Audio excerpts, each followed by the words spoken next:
තුන් සිත පහදන සම්බුදු වදනයි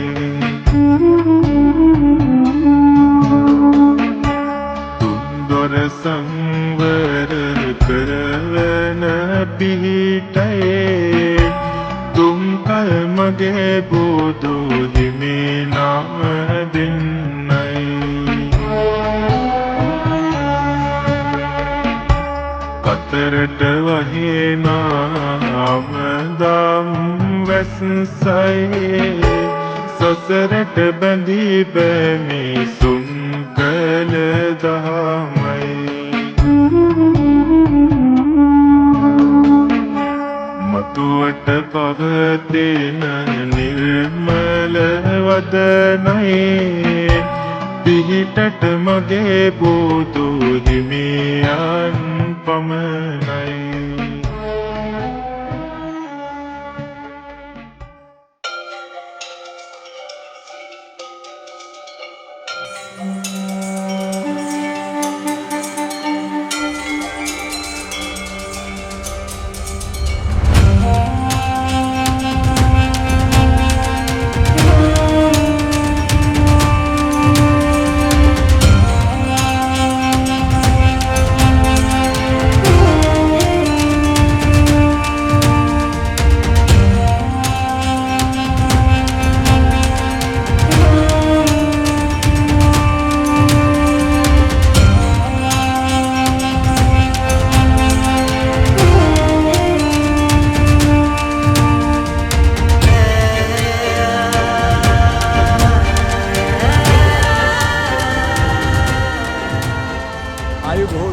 ප්‍රාර්ථනා කරනවා වීඩියෝ එක නරඹන ඕගොල්ලන්ට. ඉතින් අද අපි ඉන්නේ ලංකාවේ මෑත කාලේ ගොඩක්ම ජනප්‍රිය වෙච්ච අති සුන්දර විහාරස්ථානයක.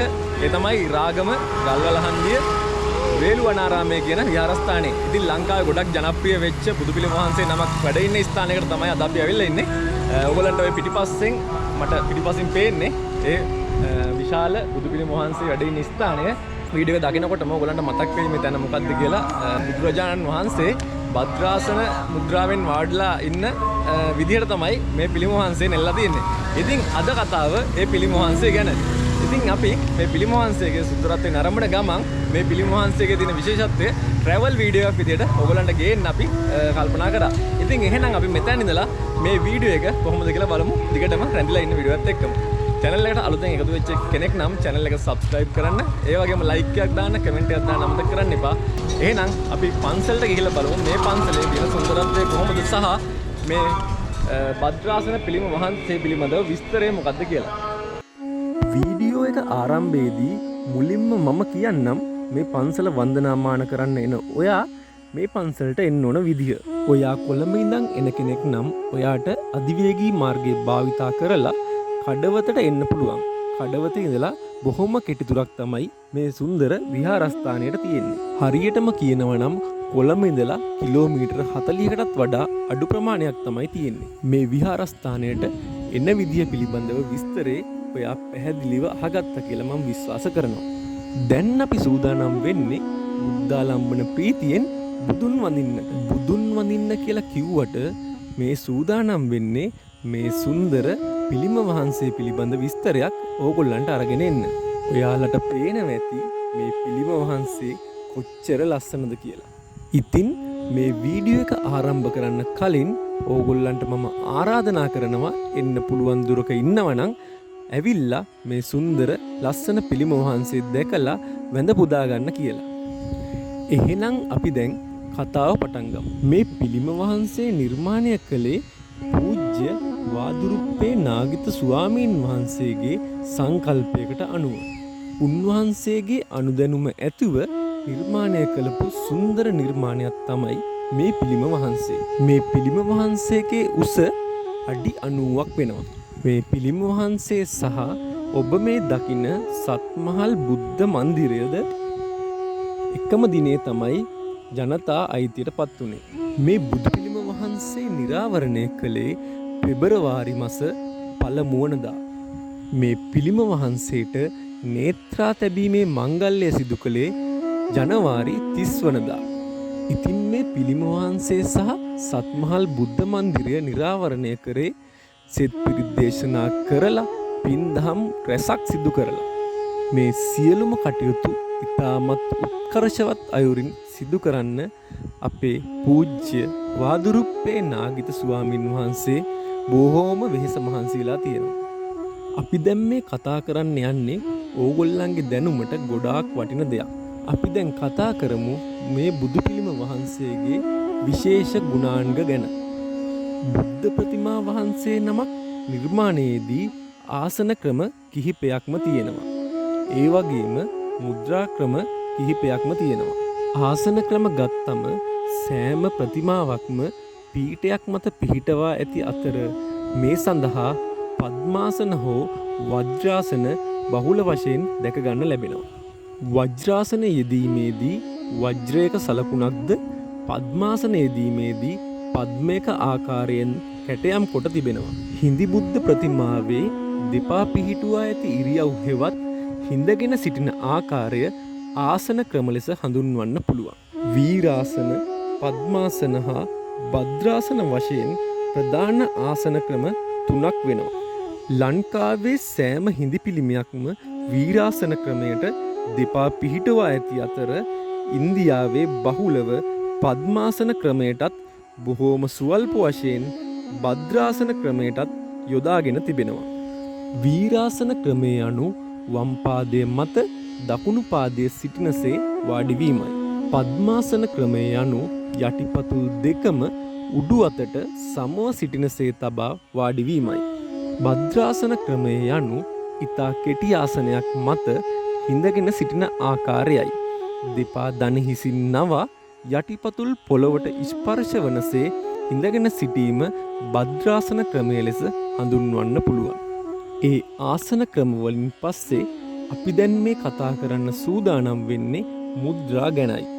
බුද්ධ ප්‍රතිමාවක ගුණාංග ප්‍රකාශ කිරීම සඳහා මෙන්ම අවස්ථා ප්‍රකාශ කිරීම සඳහා සංකේතාත්මකව දෑත යොදා ඇති ආකාරය මුද්‍රාවක් ලෙස හඳුන්වන්න පුළුවන්. මුද්‍රා කිහිපයක්ම තියෙනවා. මම ඒ පිළිබඳවත් ඔයාලට කියන්න. ධ්‍යාන මුද්‍රාව, පරදුක්ඛ දුක්ඛිත මුද්‍රාව, ධර්මචක්ක මුද්‍රාව, අභය මුද්‍රාව, භූමි ස්පර්ශ මුද්‍රාව, වරද මුද්‍රාව, විතර්ක මුද්‍රාව සහ කටක හස්ත මුද්‍රාව විදියට මේ මුද්‍රා හඳුන්වන්න පුළුවන්. මේ අතරින් ධ්‍යාන මුද්‍රාව, ධම්මචක්ක මුද්‍රාව, වරද මුද්‍රාව, භූමි ස්පර්ශ මුද්‍රාව, විතර්ක මුද්‍රාව යන මුද්‍රා හිඳි පිළිම වලට බහුලව යොදාගෙන ඇති අතර අභය මුද්‍රාව, පරදුක්ඛ දුක්ඛිත මුද්‍රාව, වරද මුද්‍රාව යන මුද්‍රා හිටි පිළිම සඳහා බහුලව යොදාගෙන තිබෙනවා. අපි දැන් කතා කරන්න යන්නේ මේ මුද්‍රාවලින් නිරූපණය වෙන අර්ථයන් පිළිබඳව. ධ්‍යාන මුද්‍රාව යනු ධ්‍යානයකට සමවැදී සිටින ආකාරයයි. අභය මුද්‍රාව යනු අභය හෙවත් නිදහස දීම සංකේතවත් කරයි. මෙය ආශිර්වාදයේ හෙවත් ආශීව මුද්‍රාව ලෙසද හඳුන්වන්න පුළුවන්. විතර්ක මුද්‍රාව යනු ගැටලුවක් විසඳන අවස්ථාව සංකේතවත් කරයි. භූමි ස්පර්ශ මුද්‍රාව ලෙස හැඳින්වෙන්නේ මහ පොළොව සාක්ෂියයි යන අර්ථය දෙයි. බුදුන් බුදු වූ අවස්ථාව පෙන්වීමේදී බහුලව මෙම මුද්‍රාව දක්නට ලැබේ. මීළඟට වර්ධ මුද්‍රාව වරයක් දීම සංකේතවත් කරයි. මීළඟ එක තමයි පරදුක්ඛ දුක්ඛිත මුද්‍රාව. අන් අයගේ දුකේදී කම්පා වීම යන අර්ථය ගෙන දෙයි. මෙය අනමිස ලෝචන පූජාව යනුවෙන්ද අර්ථවත් වේ. මීළඟ මුද්‍රාව තමයි ධම්මචක්ක මුද්‍රාව. ධර්මයේ දේශනා කරන අවස්ථාව නිරූපණය කරයි. අවසාන මුද්‍රාව තමයි කටක හස්ත මුද්‍රාව. ඉතින් මේ විදිහට ආසන සහ මුද්‍රා ගැන කතා කරද්දී ඔබට ගැටලුවක් පැන නගින්න ඇති. ඒ තමයි ඔබ මේ දකින සුන්දර බුදු පිළිම වහන්සේ නිර්මාණය කරලා තියෙන ආසනය සහ මුද්‍රාව පිළිබඳව. මේ බුදු පිළිම වහන්සේ භද්‍රාසන ආසනය සහ භූමි ස්පර්ශ මුද්‍රාව පිළිබිඹු කරයි. ඉතින් මේ වීඩියෝ එකකින් ගොඩක් දේවල් ඉගෙන ගන්න ඇති කියලා මම විශ්වාස කරනවා. ඒ වගේම මේ විහාරස්ථානයේ මේ පිළිම වහන්සේගේ සුන්දර දසුන් ඔබගේ ඇස් දකින්න ඇති කියලත් මම විශ්වාස කරනවා. ඉතින් ලොකු විස්තරයකින් පස්සේ මේ සූදානම මේ වීඩියෝ හමාර කරන්න. ඉතින් ඉතාමත් කෙටි වීඩියෝයක් විදිහට මේ උතුම් විහාරස්ථානයේ වීඩියෝ එක මම ඔයගොල්ලන් වෙත ගෙනාවා. නැවතත් මෙවැනි වීඩියෝකින් හමු වීමේ අරමුණෙන් මේ මොහොතේ අපි සමුගන්න තමයි මේ සූදානම් වෙලා ඉන්නේ. වීඩියෝ එක හොඳ නම් ලයික් එකක් දාන්න, කමෙන්ට් එකක් දාන්න අමතක කරන්න එපා. ඉතින් මේක තවත් කෙනෙක්ට බලන්න ෂෙයා කරන්න. මොකද දහම් දැනුම ගොඩක් වටිනවා. මොකද මේ විහාරස්ථානයේ පිළිබඳව මම විස්තර වගේක් පැවසුවා. ඉතින් මේ විහාරස්ථානය ඉතාමත් දුර්ලභ නිර්මාණයක්. මොකද ලංකාවේ හැමතැනම මේක දකින්න ලැබෙන්නේ නැහැ. මොකද මෙම භද්‍රාසන බුදු පිළිම වහන්සේ වැඩ ඉන්නේ මෙම ස්ථානයේම විතරයි. මේ විහාරස්ථානයේ මෙම පිළිම වහන්සේ නිර්මාණය කිරීමට අදහස ආපු ඒ අපේ පූජ්‍ය බාදුරුප්පේ නාගිත ස්වාමින් වහන්සේට තවත් මෙවැනි නිර්මාණය කිරීමට හැකියාව ශක්තිය ධෛර්යය ලැබේවා කියලා අදවදින්න ප්‍රාර්ථනා කර සිටිනවා. ඉතින් නැවතත් මෙවැනි වීඩියෝ එකකින් හමු වීමේ අරමුණින් අපි මෙම වීඩියෝ එකෙන් සමුගන්නවා. එහෙනම් අපි ගිහිල්ලා එන්නම් ඔයගලන්ට තෙරුවන් සරණයි.